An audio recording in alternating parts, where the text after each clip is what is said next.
I realized that self-love was about my identity, and my identity was always about my God. And so discovering those things and how I should see myself, how I should see other people, I shouldn't be more concerned about my well-being than I am about yours. That alone negates from me being able to be present the way that I need to, and to be able to receive from the higher source. You know what I mean? And so for me, I'm discovering that the more I'm concerned about myself, the less I receive that I need. The more I center life about what I think, what I feel, how I'm being affected by it, the more I do that, the further away I get from fulfilling my whole purpose and being my whole self and being in the places I need to be for God to provide for me.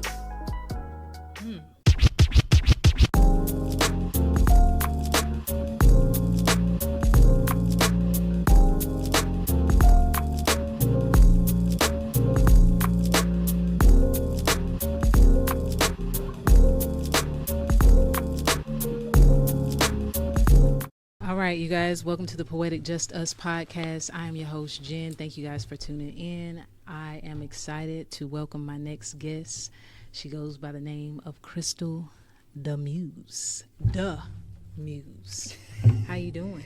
THE was taken. I just want to say that to be very clear. Was that the original name was The. It was just there was nothing extra about the name. The internet had it occupied, so I just want to. It should be The. So that makes me think. What allowed you to settle in on the name as being obviously Krystal, right? But far as being the Muse, what does that mean for you? So my mother calls me and used to call me as I was growing up, the Pied Piper, not the Pied Piper of R&B. Okay, you know, don't get me mixed up with R. Kelly now. So she used to call me a Pied Piper, but in all the positive ways. She used to always tell me that people were drawn to me, people are attracted to me, gravitate to me. And so that translated into the Muse. Because I feel like that's kind of what muses do. They inspire, you know, they evoke a thought or energy, creativity, whatever it is. So I feel and I felt it very appropriate, you know. Yeah. So talk to me a little bit about your relationship with your parents and growing up, and because I hear a part of that, you know, kind of plays a role in how you see yourself and transition into this role as an adult. So what was that like for you growing up, and how do you feel like it reflects on who you are now in your role as a person that builds community and brings people together in that way? So my family, I have a really big family. I have a very big family. There's a lot of us, and we're all very different, and we come from so many different spaces. My father is a first generation Panamanian, so his first language is Spanish, you know. And my mother was born and raised in Brooklyn, and we have a lot of Indian roots and so forth. So we had a lot of culture around us all the time, and so that influences my fundamental core of togetherness and community and family and unity. So that's where that comes from. How that plays a role into like who I am right now today, huge. I mean, in all the ways that it can. To be honest, I have had such a tumultuous relationship with my mother. You know, as I get older, as I've gotten older, I realized that I blamed her for a lot of the things. And I didn't give my father really much responsibility for a lot of the things. And I think I gave him way more grace because he wasn't from America, because he was a foreigner, and because I didn't expect I always saw him as human first and my dad second. Right? So I saw him as a person first, as a person that's not necessarily connected to me first and responsible over me first. And that allowed me to have a level of compassion for him that I lacked for my mother.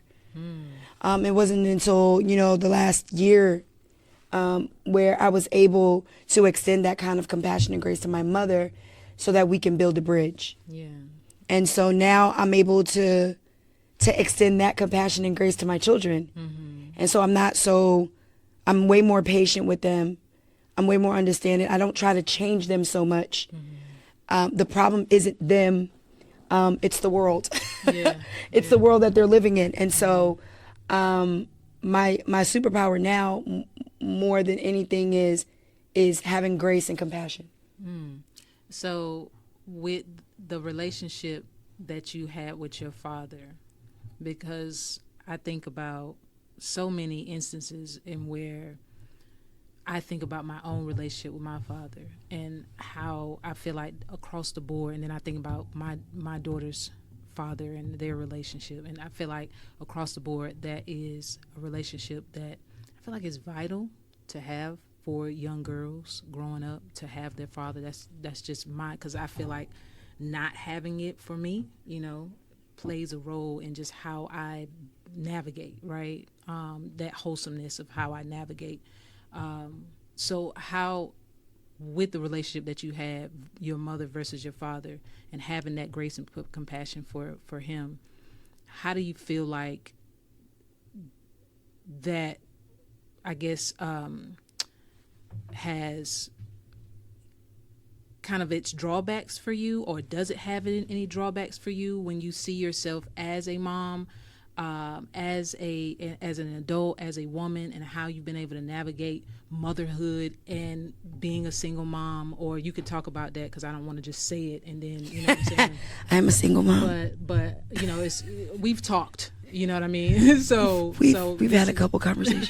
So, so my mind goes there because I feel like, and I've been in that role as well, where raising children, not essentially on your own as a single mom, and how that can really be a unique phase to be in when you have or hadn't had your relationship with your own father. You know what I'm saying? Right, for sure. Yeah. So talk to me a little bit about that dynamic for you and how that is as a mom, and then I want you to talk a little bit about motherhood, and because you had a interesting perspective about it.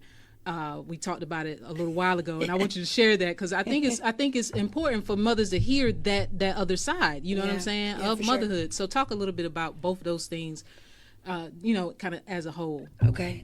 So my dad did not give me, I think, the traditional stuff that I was supposed to get from my father. So like the warm and fuzzy stuff. Yeah, like that affirmation stuff. I didn't get that from my father. My father, and I don't know if this is, in my mind, it is a cultural thing, but my father was very hard. My father was very hard, and he didn't grow up with a lot of nurturing in his from his parents, and so he wasn't able to provide that for me. But what he did was he worked really hard. My dad provided, and that's what I got from my father. The consistency, like he always was very clear about, hey, I got you. Even though he didn't have much, but he had me. He just didn't have me in those emotional ways that I needed as a girl.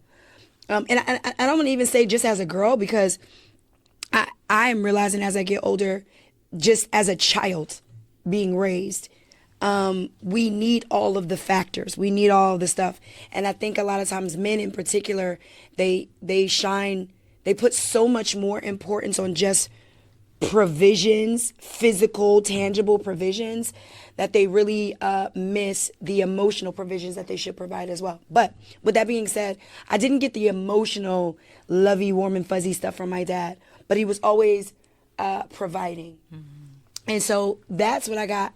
As far as how that plays into where I am right now, I'm not for sure if I would say it's a direct connection, even though I'm sure it's a direct connection. But as it pertains to my relationship with my dad and my now, I would say I had a really great dad, and that he gave me everything he had. He gave me 100%, even though it wasn't all that I technically needed. It provided me enough to be able to say out loud as an adult, I don't need therapy because of my dad. I don't need therapy because of my parents. As a grown person, I can honestly say that, now my stuff is really mine. And granted, all of this comes from pieces of history being welded together. But as an adult now, I no longer hold my parents responsible for myself. I don't hold them responsible anymore. There was a time, and I just let this go in the last 2 years, where I would speak. They were responsible, and they were, and but they're not anymore. And so my relationship with my father in particular, it let me see the parts of a man that I know I want and need for myself and for my children once I get to a place where, I'm dating and I'm open to, husbandship and all and all that jazz. Segueing into the second part of the question as it pertains to me being a single mom, I know for me, I had a very, very, I had hardships in motherhood, because motherhood for me wasn't, one, it happened so early. Motherhood happened so early, and it was always traumatic. So I didn't get peace in conception and carrying and labor with my children.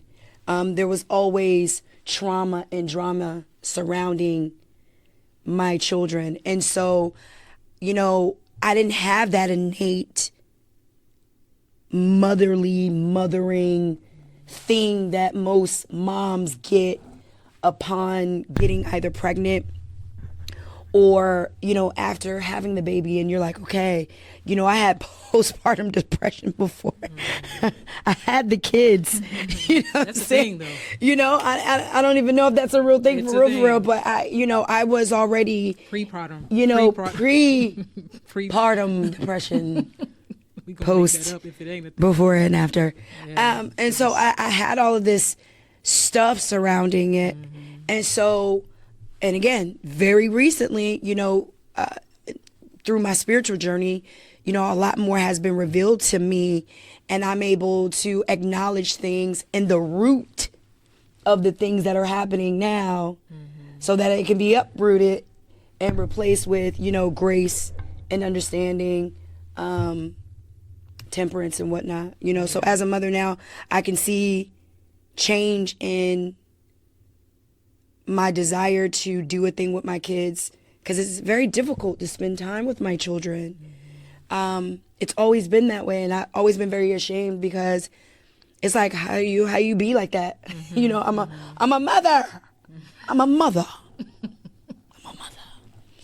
But it was in me so deep, and I just thank God, because through my spiritual journey and revelation, he really has been breaking down things to, like, God is so deep and calculating about everything, and I'm realizing that he's taking me through this like deep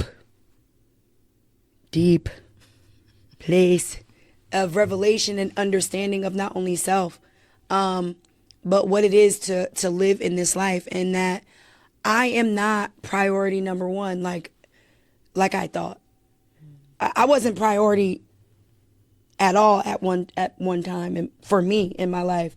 But as I learned self-love, quote unquote, I realized that self-love was about my identity, and my identity was always about my God.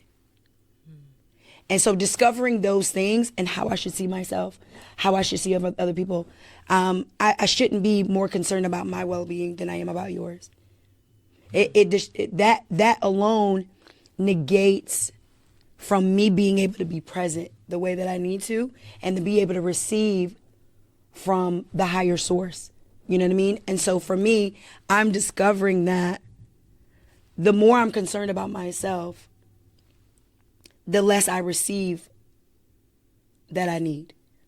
The more I center life about what I think, what I feel, how I'm being affected by it, the more I do that, the further away I get from fulfilling my whole purpose and being my whole self and being in the places I need to be for God to provide for me. That's a very unique perspective. So that's really been my journey over the last 2 years, for sure. I'm just gonna take that one in. That's a very unique perspective. And so, being in a place of, obviously in my place of receiving information, right? That's got me a lot of things. Bing, like, bing, bing, bing, bing, bing. I'm like, wow, okay. Like, wait. Yeah, because because my perception is the inward outward, right? And what that sounds like is the outward inward, right? And so it's a very unique perspective, though. You know what I'm saying?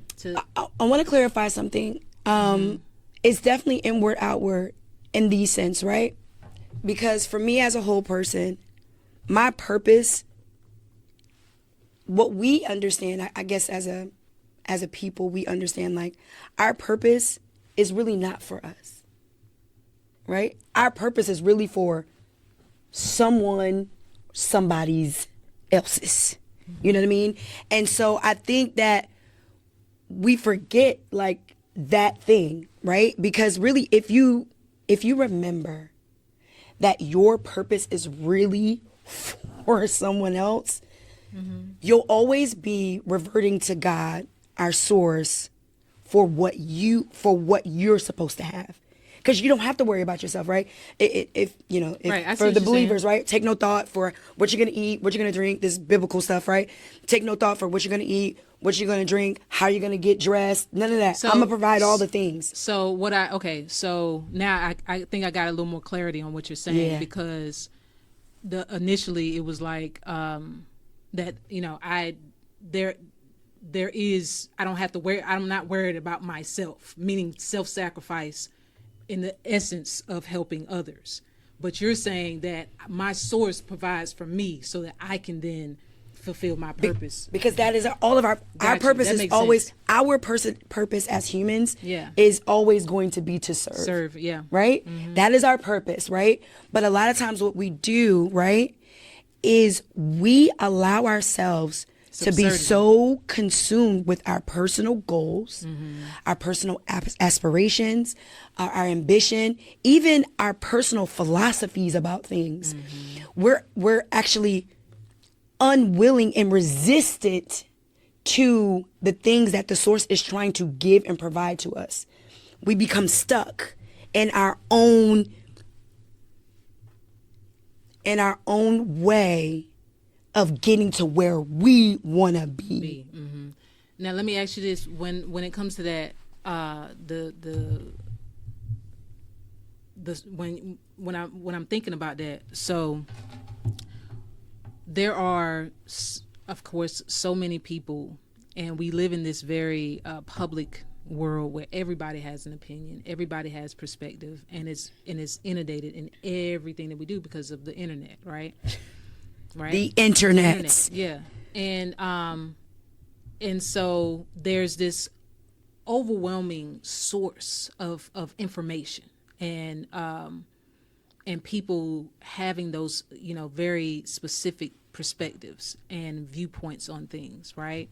And when they come to terms with how they feel about who they are and what they believe, now we have a megaphone called the internet where I can tell you what tell everybody, right? and so I think that obviously at this point, we're coming out of the pandemic, being in a space where we didn't have a voice, where a lot of things are still in this case very hidden, or very kept quiet. And now where everybody's kind of like, I got something to say in this period of awakening and expression, it just makes me think, where is the room for acceptance? At what point do we accept that everybody is going to receive that information differently? And what space are we creating for them to have unique perspectives in which it may not agree with ours? You get what I'm saying? Yeah. Like, where is the room for acceptance in all of that? That when we talk about source, when we talk about, just in general, whatever somebody's spiritual path is. Mm-hmm. I'm saying this because particularly I had an experience this weekend where. Well, I won't go into sharing the whole experience because it's personal to someone else. And but at the end of the day, I always see myself as extremely spiritual, right? I'm not a religious person, but I'm extremely spiritual. And I do absolutely believe in a higher power. We can call him God, what have you. And I'm not going to go into the religious segment of course. That. But at the same time, my spiritual journey has always been about acceptance for me when it comes down to understanding that there's so many different perspectives on how the source, where it comes from, and how it speaks to certain people, right? And so when I see so many different people going in certain directions with their spiritual journey, I always think of it as that's what's good for them. If it doesn't harm anyone or themselves, I can receive that and I can take something from that to for my own personal growth and support that, right? But I also see that there's in some instances where there is an acceptance, that people feel like there has to be a right or wrong, right? And so speak on that, because I went to my personal experience has been, I've been able. You want to tell it so bad. I do. You want to tell it really so bad, sis. Because for me, if it was my personal experience, then I would share it. But because no, I got it. You know what I'm saying? But we're not trying to pull it out of you. We're just trying to pull it out of you, honey. Okay, I'm done. I'm finished. Go ahead. But I see it if it were reversed, right? And I was going, or someone was going on this spiritual path, and another person didn't agree with it, they wouldn't want to be involved in it because they feel like it may affect me, or I might, all the things. Yeah, and it's like, well, for me, I'm like, I look at it as, if it works for you, I can support you, or I can listen, and I can be accepting of your spiritual journey without trying to convey you differently or convert you or change your mind. You know what I'm saying? I can accept it, receive it, and still have my own perspective of things, but accept and receive yours for what they are for you. And I feel like, where is the room for that in this whole dichotomy of expression and people, having these opinions and, all of that. Does that make sense? All of the sense.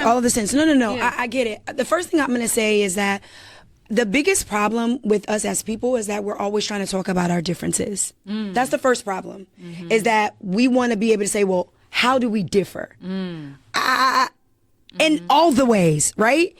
And so I think it's really important that as we start living more and we see more access, right? it really is about talking about where we can meet, right? We waste a lot of time talking about the nooks and crannies of what separates us. Let's start every conversation with where we meet. What do you believe in that I believe in? And let's talk about that. Let's be joyous and bask in the place that we can meet. So if it is, I believe in Christ, let's talk about what Christ did. Let's be joyous and be merry about that and expound upon that, study that. And then what will happen, right? Because of relationship, right? Because you're building depth of relationships. So a lot of things, what happens is once you first, thank you so much. Once you first, because I was staring at it in my peripheral. I don't know if you noticed. Whenever you start talking about what we have in common, we build on that. That is a foundational place that we can meet and build on, and then we'll talk about other things. You'll talk about your life. You'll talk about your children, what makes you happy. You'll start revealing to me and me to you the things that made you think the way you think and made you believe what you believe. And then we'll start to find out why there's this separation or fork, so to speak, right? We can talk about that as equals, not as someone higher than the other or knowing more or a right or wrong thing. We're just talking about experience right now. That's how people are converted. Period. No matter what you're talking about, people are converted through relationship. And so acceptance isn't acceptance the way that people make it seem, right? When most people say acceptance, it's like, leave me alone. Don't challenge me, right? That's really what they're saying. I believe what I believe and don't say anything against that. That is crazy. That is crazy. For everybody that's watching, if you don't want your beliefs challenged, you don't believe in your belief. That I believe that wholeheartedly. You don't have a firm enough foundation in your belief to contend for it. And if you feel like you are not supposed to contend, you also have it all wrong. I think one thing, and that's been a part of my spiritual journey, that's a beautiful thing to say. And I'm glad you said it directly like that, because if you come on, people, we got to grow. We got to do this. The biggest part of my spiritual journey, and I had this conversation with my daughter the other day, because we've been kind of in this spiritual realm of discovery, and I don't think it's unique to you or I. I think it's across the board. Yes, everybody's going through it, and it's definitely a shift. And one thing that I encouraged my daughter was to wander, to explore, to really understand why you choose the direction you choose and what speaks to you, because a lot of the times in my personal experience, this is my personal experience, that a lot of the things that we go into is because of that commonality, but it's also because of what we've been taught. We don't know the difference.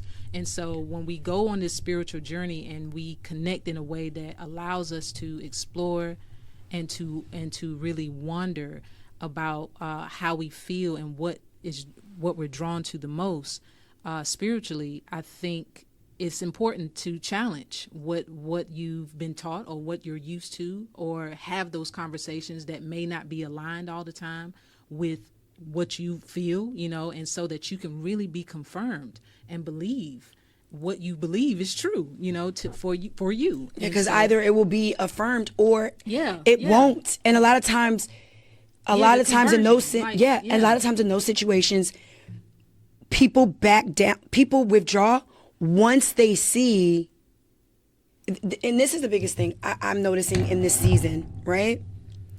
People, when they see it, they don't accept it.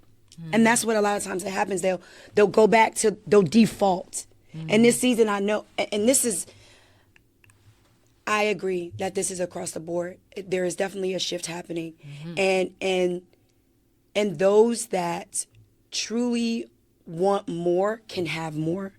But either you'll follow vanity and the knowledge of this world and things, you know, success, personal success, or you're going to follow a bigger purpose.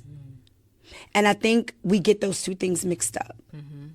And very much right now, especially like when it comes to friendships, it's been a huge thing in my life, a huge thing in my life. I have these friends that God placed in my life for me to just be patient with, just have grace, just, it doesn't matter, just be steadfast. And it can be so frustrating because in our minds, we're like, I don't deserve to be treated this way, right? I don't deserve to be treated this way, and I don't want to participate in this anymore. But imagine if you are the only person that will show them unconditional love. Imagine that you're the only person that they'll be able to see it from, because they know they're not meeting you anywhere. They know they're not meeting you anywhere. They know they're not giving you any kind of reciprocity. They know that maybe even their cup is empty, right? And so they don't come because maybe they feel like in their minds they don't have anything to contribute, or whatever the reasons are. They don't have the capacity, whatever the things are. But your assignment or purpose to that person may be to make the difference for them. But the only way to do that is for you not to be so concerned about your feelings. Because that's what people want to base everything off of. I feel. And our heart is deceptive and changes in a moment, in a whim. We're liars for real. Like at nature, we hide, we withhold, we try to pretend like we're above things, we're pretentious. We were built in this fleshly body that always wants to do what it wants to do. And therefore, it subjects us to be tossed to and fro all the time, and to only revert back to what feels good or what seems to make sense from a knowledge standpoint. But a lot of this world is built in like the evils of this world are spiritual. Those things are hidden in a way that we don't see them directly. And so we have to, we're three-part beings, guys, like scientifically, like I can go through the scientific stuff, you know, because, you know, I get that, you know, everybody doesn't have a certain belief system. But right now, in this time, it's so important to stand on truth. And there will sometimes be right and wrong involved. And sometimes it's not about acceptance, it's about change, right? It's not about, you know, it's also about practicing what you preach. Be an example. For me, it's like, how can I tell my kids, how can I tell my daughter to speak gently to my granddaughter if I'm hollering at my son? I grew up in a do as I say, not as I do age. That shit, ooh. It's fine. You're fine. Do we say shit? Well, No, only one time. Only say it one time. This from kids under. Period. I'm not going to say shit. We're going to use another word.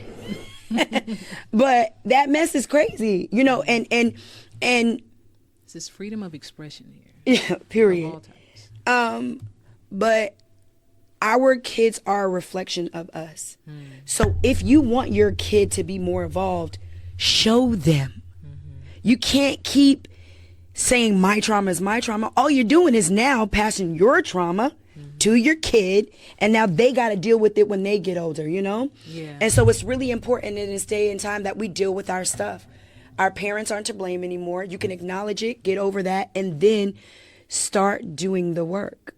So let me ask you about, because this is one thing I wanted to make sure I talked about a little bit before we close out. Yeah. And then I'm going to ask you my infamous question that I ask all. So you were talking about kids, talking about being an example, right? And it's funny that you said that, because when I think about adulting, right?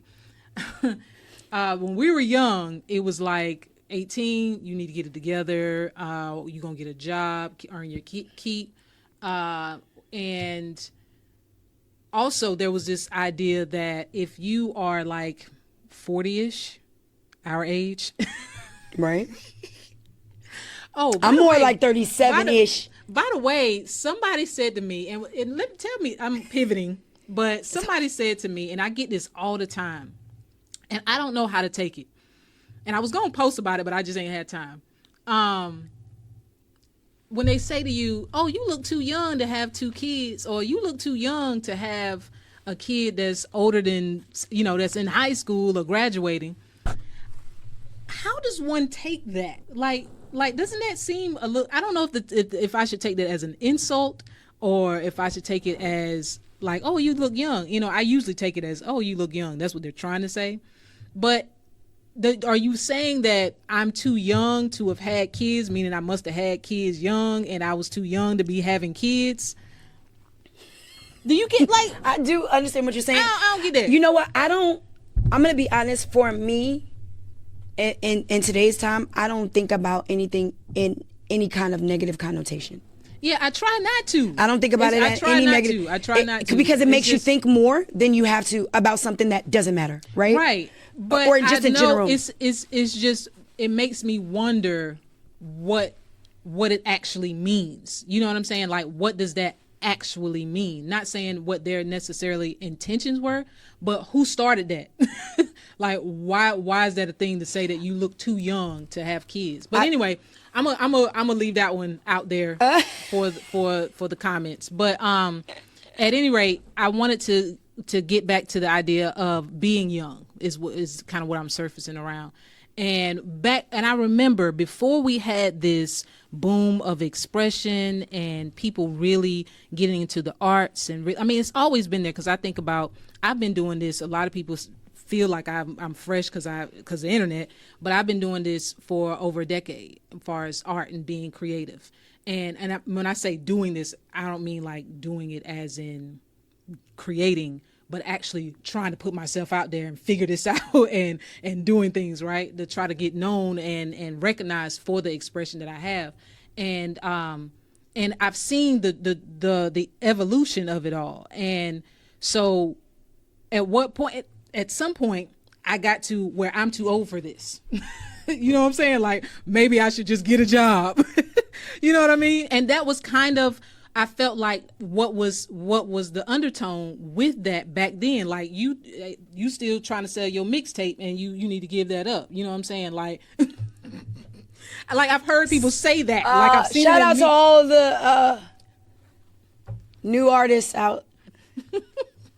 But I feel like now we're in this no phase tea, no shade, for real. that you know what I'm saying? We're forever young. You know what I mean? Like, we literally are like almost childlike, where we're searching for our inner child, our inner peace, through and by having this voice, this burst of creativity.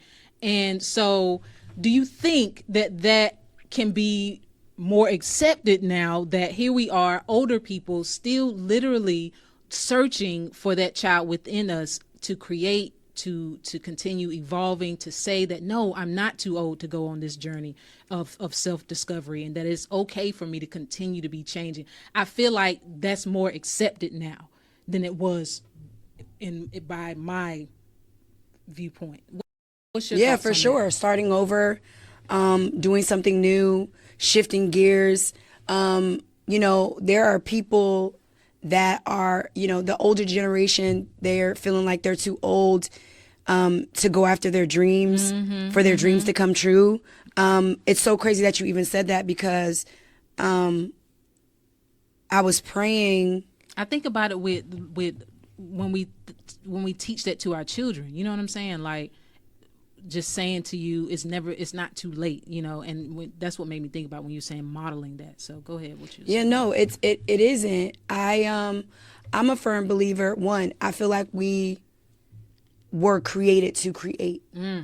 We were created by a creator for us to actually create.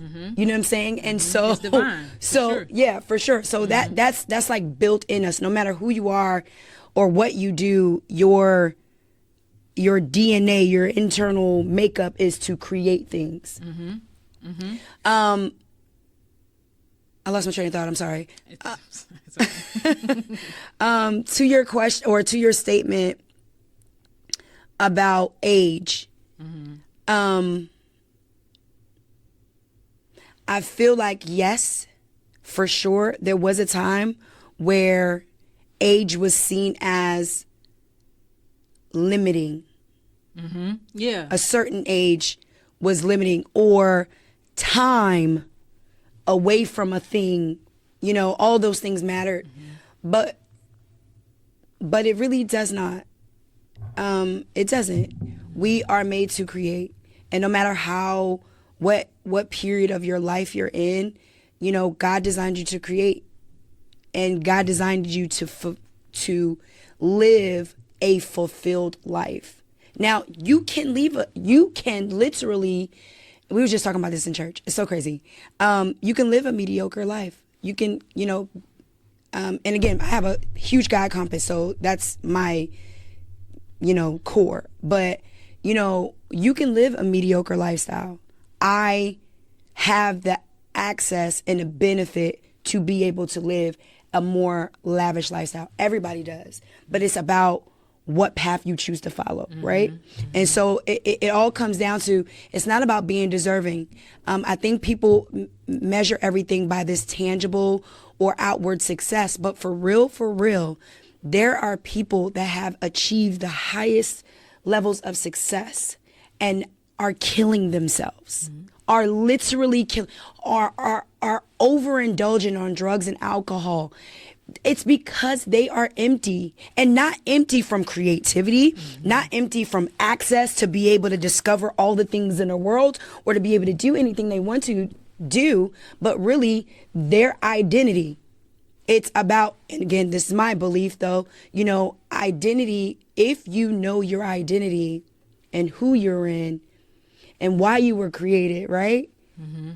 That will ground you, so that you aren't worrying about things that you have no control over. That the actual purpose, your specific designed purpose, can be revealed to you. That's a you and God thing. That's not a you and the world thing, right? Now, I'll say this. God will always confirm his word. I done had let me not say 5 people.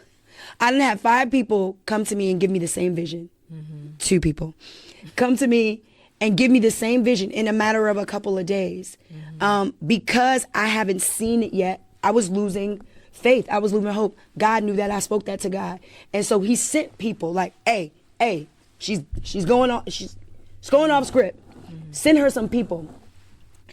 Our lives is always going to be about fulfilling our purpose and going back to the source of that purpose. And until we are all willing to accept that the source, God, I'm going to just say that, the source, God, that compass, until we get our fill from him, we're always going to feel empty. We're going to get to where we said we wanted to go, get there, and then be like, why am I miserable? Why am I miserable? Because you got the credit for everything. Once you're able to give yourself credit for all of your accomplishments, all the things that you've done, all the people that you're in friendship with, all the money that you have, once you're able to do that, God can't get the glory out of that. You know what I'm saying? So the source wants the glory, and he wants to do it through you. All right. So, I'm going to close out with my infamous question of the day.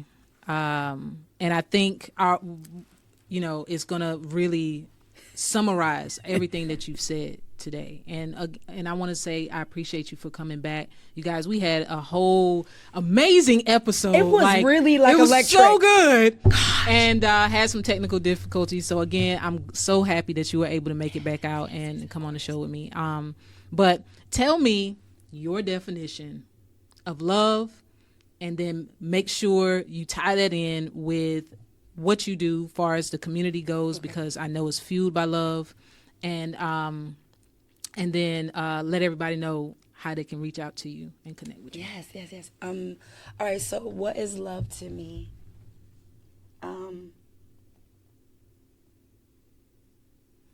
At the core of love is God, right? So I think God is love, and I think that love is grace and truth.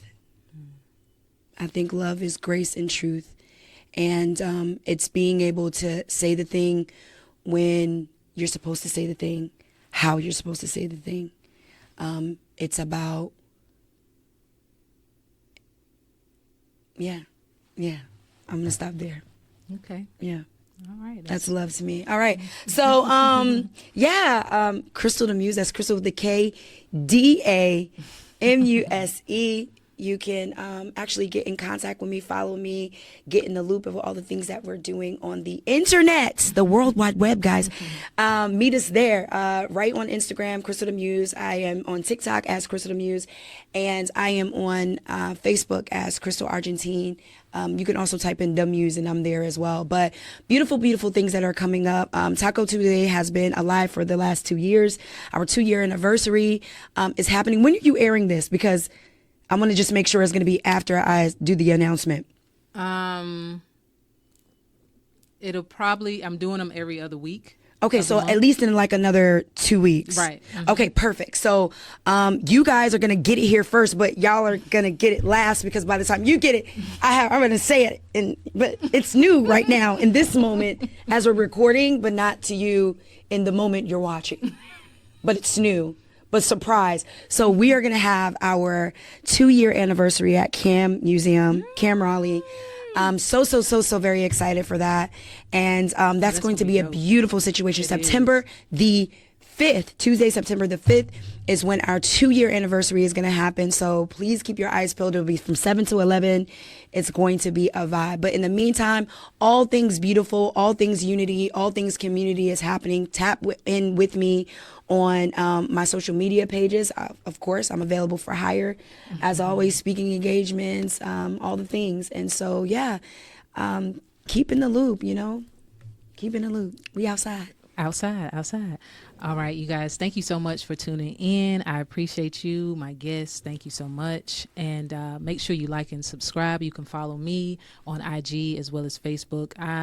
TikTok, I'm actually at the Poetic Justus podcast. And the TikTok, exactly. That's how me too. But apply that to you can find me on TikTok at the Poetic Justus podcast. But every other social media platform is just Jen Just Right.